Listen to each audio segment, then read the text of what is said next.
Good morning, America. Overnight, a heated debate in Detroit. We've got the moments that mattered. Fight night. 10 Democrats going head to head, battling to break out of the pack, go after President Trump and those top contenders, Elizabeth Warren and Bernie Sanders. I do know when I wrote the damn bill. And why Marianne Williamson became the top trend overnight. Now the stage set for another heated showdown. Joe Biden and Kamala Harris facing off just hours from now. Flash flooding frenzy, rescues in the South, and now 30 million across the Northeast. From D.C. to Philly and New York, in the path of severe weather. Drinking and flying. The Delta pilot arrested overnight, about to fly a jet from Minnesota to San Diego, accused of being intoxicated. E-cigarette alert. The new study raising concerns about what really might be inhaled by millions of users. Base brawl. The bench-clearing battle caught on camera. Why the Reds pitcher charged the Pirates' dugout, leading to chaos and a 5-minute fight. Bachelorette betrayal. Hannah's shocking decision overnight. The engagement's over. We're not together. It's just, that's not what I said yes to. Choosing Jed, then calling it off after a bombshell revelation and the stunning twist on live TV. I mean, those feelings just didn't go away. So What's next? Hannah flying all night to join us live right here on GMA. hey, good morning, America. I cannot wait to talk about what just happened tonight. Crazy. Live in Times Square, this is Good Morning America.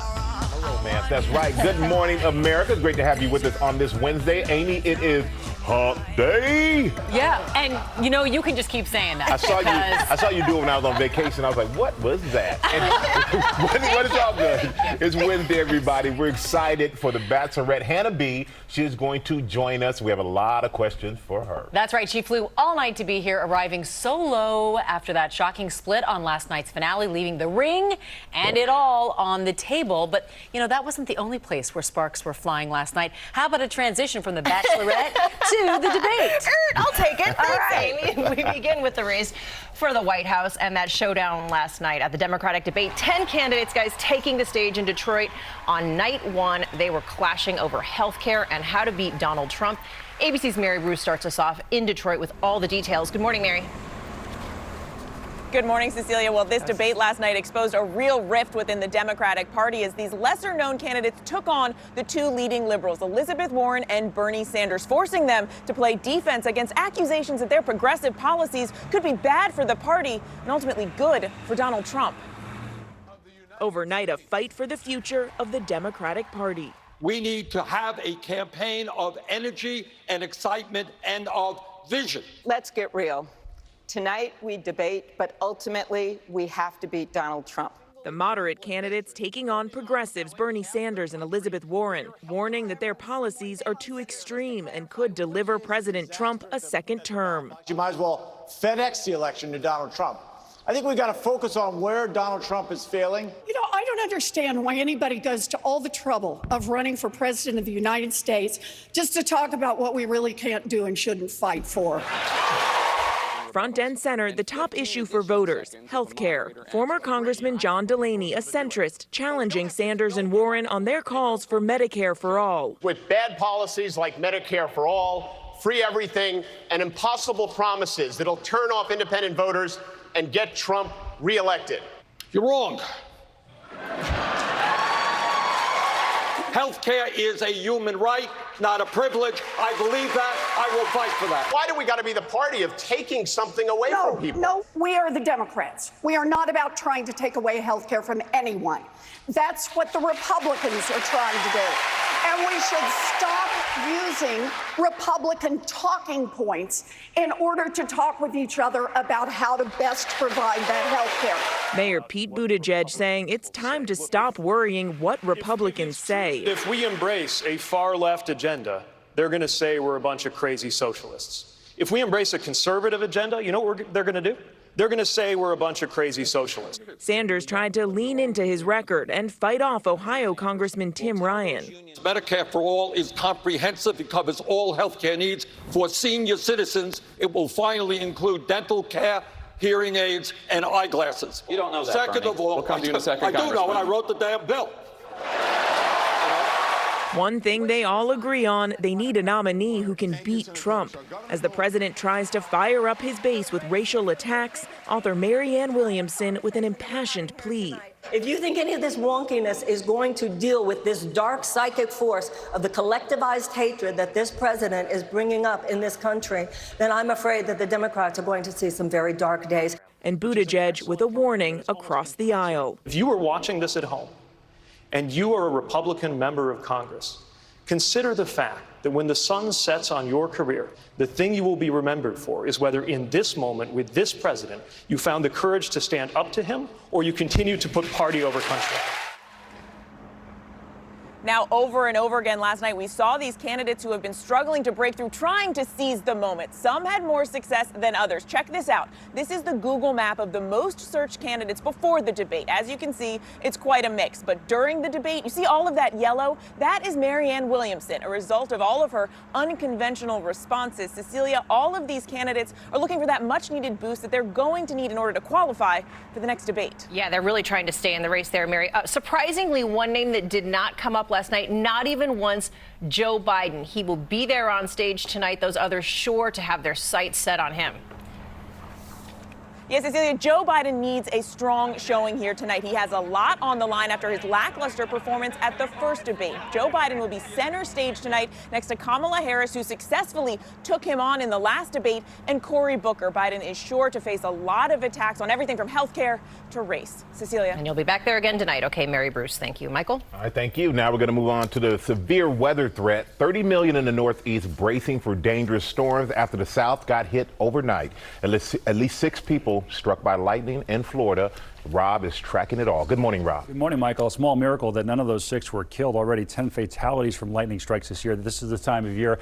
Heavy rain with these storms as well. We had over 7 inches, 7.7 inches in Rapides Parish and Alexandria, Louisiana. Some rescues had to be undertaken there. Over 100 damaging storm reports. A lot of trees down across New York State, Saratoga County, seeing some of the trees down as well. 76-mile-per-hour wind gusts on Lake Champlain. 2 kayakers missing because of that extreme wind. All right, he's still on for eastern Massachusetts today, but here comes the next front. Flash flood watches posted for much of Pennsylvania and New Jersey. And we're looking for severe storms potentially today along I-95 from D.C. all the way up through Hartford, right around the rush hour home. Amy, over to you. All right, Rob. Well, now to new trouble with North Korea. Kim Jong-un firing off 2 more missile tests on the heels of last week's launch. Our foreign correspondent, James Longman, has all the latest for us. Good morning, James. Yeah, good morning, Amy. This is the second missile launch from North Korea in less than a week. 2 short-range ballistic missiles were fired from the Hodo Peninsula on the east coast of the country. The South Koreans say they both flew some 155 miles at 19 miles altitude before dropping into the East Sea towards Japan. Now, these launches come amid faltering negotiations over the North's nuclear program and, of course, part of a familiar pattern of North Korean posturing to put pressure on the U.S. to drop sanctions. Donald Trump has spoken of his good relationship with Kim Jong-un, with this latest missile launch coming just hours after he reportedly sent Kim mementos of his brief visit a month ago when he became the first president to step foot into North Korea. Mike Pompeo spoke after the first launch, saying he was very hopeful fresh talks would begin before too long. But despite the drama of major summits and military bravado, real progress on this dangerous issue seems to have stalled. Amy? Stalled indeed. James Longman, thank you. Cecilia? Okay, Amy, now to the latest on that deadly shooting at a Walmart in Mississippi. This morning, we're learning about more about the victims killed by a disgruntled employee who opened fire, injuring a police officer before he was taken down. ABC's Steve Osunsami is on the scene with more on this. Good morning, Steve. Good morning to you, Cecilia. This 24-hour Walmart remains closed this morning as investigators continue to look into a fire that they say this accused gunman set. The accused gunman was shot and had to have surgery. One of their officers was also shot and is alive this morning because of his bulletproof vest. Panic outside this 24-hour Walmart in South Haven, Mississippi in the Memphis suburbs. Customers who had just walked out with their bags heard the gunfire in the parking lot and then say the accused gunman ran into the store with a firearm. I'm thinking, why is he running into the store, you know? And just about 30 seconds later, we see 2 people run out of the store and then just a flood of people leaving. Dozens of workers ran for their lives. Brandon Gales, whose family says he worked for Walmart for 16 years, was shot dead in the parking lot. Anthony Brown, the store's manager, was killed inside. Police arrived just minutes later and find the accused gunman leaving the store. 2 of our officers encountered the suspect outside on the west side parking lot of the building. 1 of our officers was shot at this time. The accused gunman is hospitalized this morning. 39-year-old Martez Abrams was arrested, remains in police custody, and is charged with 2 counts of murder. Police say he was recently fired, but Walmart tells ABC News that Abrams was a current employee who had recently been suspended after a workplace incident where he got into trouble for showing a knife to a coworker. Authorities had just finished active shooter training about 2 weeks ago, and they tell us this morning, Michael, that they firmly believe that training helped them save lives here. Michael. All right, thank you so much, Steve. Could have been a lot worse. Thank you. And now the dramatic hearing on Capitol Hill. President Trump's nominee for the nation's second highest military officer denying allegations of sexual assault as his accuser, an Army colonel, sat just a few feet away. ABC's Stephanie Ramos had a chance to speak with her, and good morning to you, Stephanie. Michael, good morning. Military officials, the former Secretary of the Air Force, and a majority of lawmakers on the Senate Armed Services Committee have endorsed that Air Force general trying to be the #2 military officer, many dismissing the allegations made against him by his former aide. Air Force General John Hyten, the man nominated to be vice chairman of the Joint Chiefs of Staff, facing senators and explosive allegations of sexual misconduct. I want to state to you and to the American people in the strongest possible terms that these allegations are false. Sitting just a few feet away during the hearing, his accuser, Army Colonel Catherine Splitzoser, his former aide at U.S. Strategic Command. The 28-year veteran tells the New York Times her former boss sexually assaulted her in her hotel room during a conference in 2017. But a military investigation found insufficient evidence to charge or punish Hyten. Senator Martha McSally, who has publicly shared her own experience with sexual assault in the Air Force, is backing Hyten. Sexual assault happens in the military. It just didn't happen in this case. There was also a military investigation in 2018 into Splitzoser's conduct that concluded she created a toxic environment for her staff. Splitzoser is firing back. It basically tells sexual assault survivors that don't bother to report, you won't be taken seriously, and will give your attacker a promotion. The Senate Armed Services Committee will hold a confirmation vote for Hyten today. He is likely to be approved, but he will need the full Senate to confirm that nomination. Amy. All right, Stephanie Ramos, thank you. Now to a new concern about some e-cigarettes. A new study reporting an unexpected chemical reaction in some flavors that could lead to lung irritation. ABC's Eva Pilgrim is here with the latest on that. Good morning, Eva. Good morning, Amy. Simply inhaling on the e-cigarette sparks a chemical reaction, and this new study now raising the question, what's happening in that reaction, and is it safe?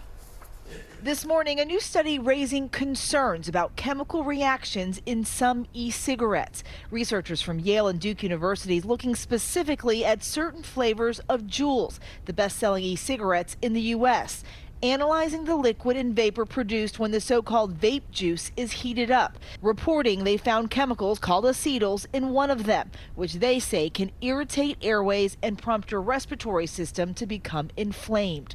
The study looked at 8 different Juul e-liquid flavors and concluded that creme brulee, a sweet flavor favored by teens, had acetyls present in the liquid and aerosol. Most teenagers don't understand the nature of what they're drawing into their lungs. According to the CDC, more than 3.5 middle and high school students use e-cigarettes. The FDA does not require manufacturers to list all of the ingredients used in the products.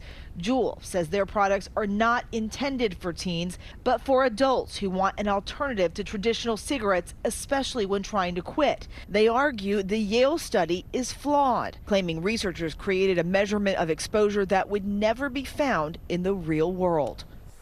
And just this month, 8 teenagers were hospitalized at the Children's Hospital of Wisconsin for having seriously damaged lungs, possibly from vaping. Though the teens reported vaping in the weeks and months prior to being hospitalized, all have improved with treatment. Exactly what the teens were vaping and what caused their symptoms is still unknown. But there are a lot of unknowns with these e-cigarettes. Yeah. They're still pretty new in the world of things that we use. And so as parents, we should all be mindful our children should not be vaping. And Jewel has said repeatedly, these things are not supposed to be for teens. Exactly. All right, thanks, Eva. All right, thank you, Eva. And now we're going to go to that wild bench-clearing brawl. A crazy fight erupted in Cincinnati last night after the Reds pitcher charged the Pirates dugout. And Whit Johnson is here with all the details on what led to that moment. Good morning, Whit. Michael, good morning to you. These two teams have a bitter history here. Tension building between the Reds and Pirates since their last dust-up several months ago. The latest violence eventually boiling over in the 9th inning. This is not a good scene at all. Overnight, two baseball teams going ballistic. Garrett goes in there punching. A massive brawl breaking out between bitter rivals, the Cincinnati Reds and Pittsburgh Pirates, throwing haymakers. The fight starting after the Pirates pitched too close to a Reds batter. Later in the game, pitcher Amir Garrett appears to defend his teammate, engaging in a heated discussion on the mound. That's when things escalated.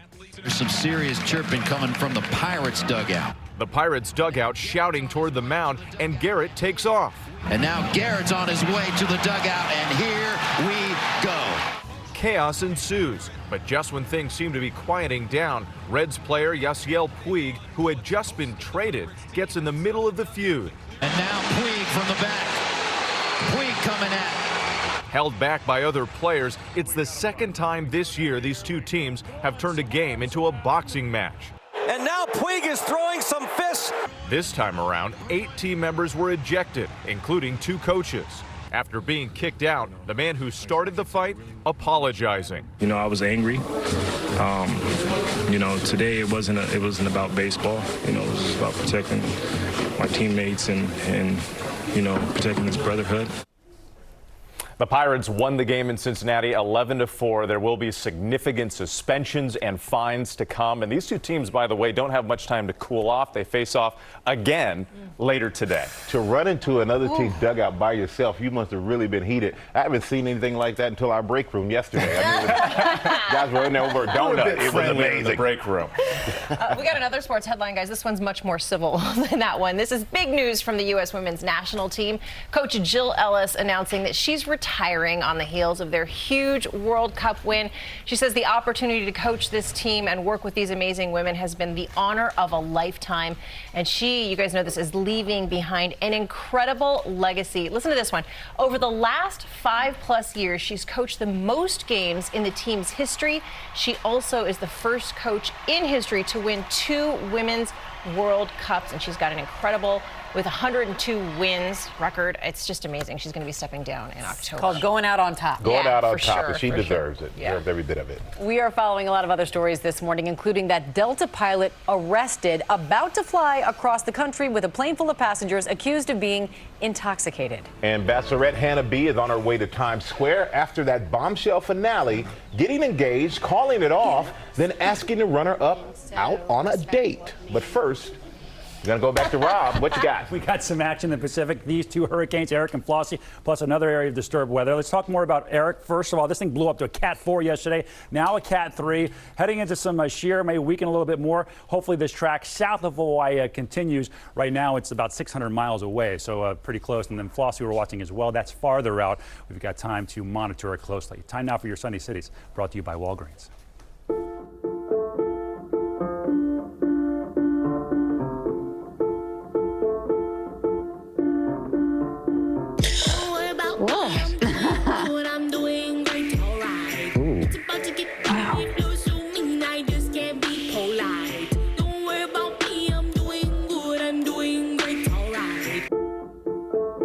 Walgreens, save your skin today. All sun care products are now buy one, get one 50% off. Not as hot today, but the humidity still up, and we'll be on weather alert for the afternoon. 85 to 90 degrees. Main threat of those storms 2 to 8 p.m. today with the heavy downpour, some isolated flash flooding, maybe even some isolated high winds. Not as high of a storm threat for tomorrow, the high 88, but we're back to a high chance for your Friday. And then look at the weekend, 88 to 89 degrees, and sure hope to see you on Monday. It'll be quiet. Operation Backpack in the Safeway in Leesburg. I don't want to show him what you were doing when Rob said Flossie. I wanted more from my COPD medicine. That's why I've got the power of 1, 2, 3 medicines in Trelegy. The only FDA-approved 3-in-1 COPD treatment. Trelegy, the